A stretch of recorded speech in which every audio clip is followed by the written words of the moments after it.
Have you ever just stopped and wondered what makes a thing, well, that thing?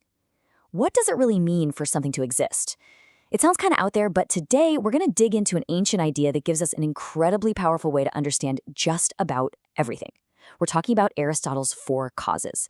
And trust me, it's a way of looking at the world that gives you a much richer, much more complete picture of why things are the way they are. All right, so to really wrap our heads around this, let's start with a super simple question. You see a statue. What actually makes it a statue? Now, if you're like me, your modern brain probably jumps to one thing: the action that made it. You know, the sculptor, the hammer, the chisel, the physical work that carved it out of a block of stone. That's what caused it to exist, right? Well, if the ancient Greek philosopher Aristotle were here, he'd say, whoa, hold on a second. For him, that answer is massively incomplete. He believed that if we only focus on the force that makes something, we're literally missing 3/4 of the picture. We're getting the how, but we're completely missing the full why. So what was his solution? Well, he came up with this brilliant, complete toolkit for understanding reality. He argued that to truly know anything, you have to be able to explain it in 4 completely different ways. And these are his famous 4 causes. He broke it all down into these 4 parts: the material cause, the efficient cause, the formal cause, and the final cause. Let's walk through each one, because once you see them work together, it all clicks. First up, we have the material cause. This one's the easiest to get. It's just the stuff. What is the thing made of? For our statue, the material cause is the marble, or the bronze, or the wood. It's the physical matter that's there to be worked on. Simple, right? Okay, number 2, the efficient cause. Now, this is the one we all think of when we hear the word cause. It's the thing that did the work. It's the force that brought about the change. For the statue, it's the sculptor swinging the hammer, the chisel chipping away the stone. It's the direct agent of creation. All right, and here's where things start to get really interesting and a bit different from how we usually think: the formal cause. This is the blueprint, the idea, the essential form of the thing. It's the vision in the sculptor's mind. It's not just a random carved rock. It has the specific form of the thinker. That form is what gives it its identity.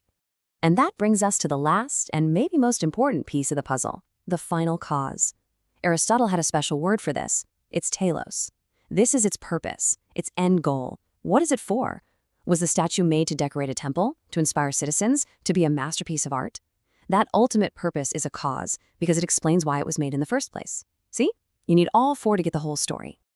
Okay, so a statue makes sense. But here's the kicker. Aristotle didn't just cook this up for art class.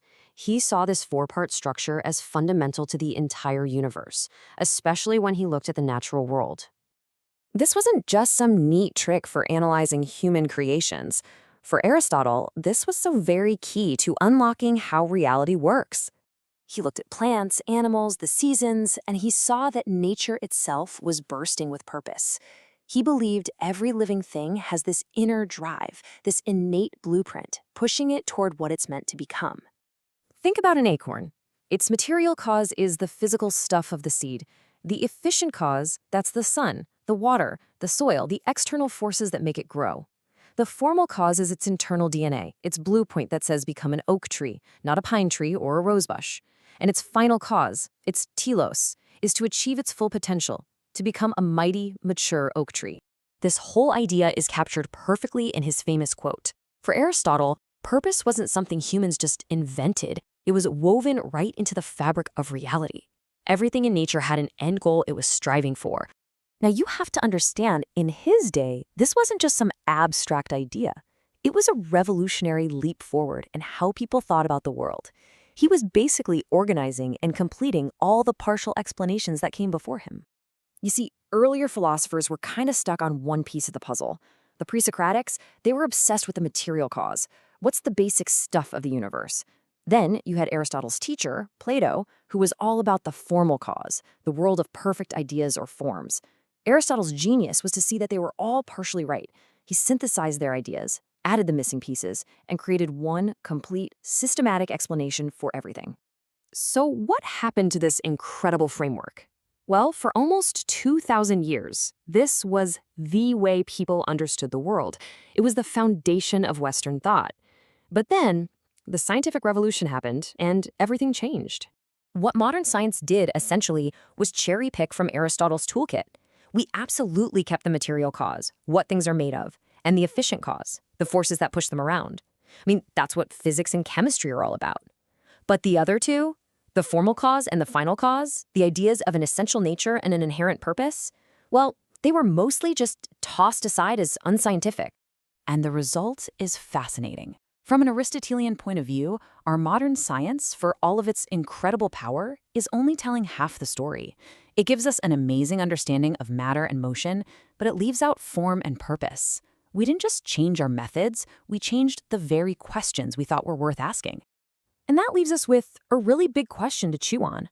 We have become absolute masters at explaining how the universe works, right down to the subatomic level. But in our laser focus on the how, have we maybe forgotten the importance of asking why?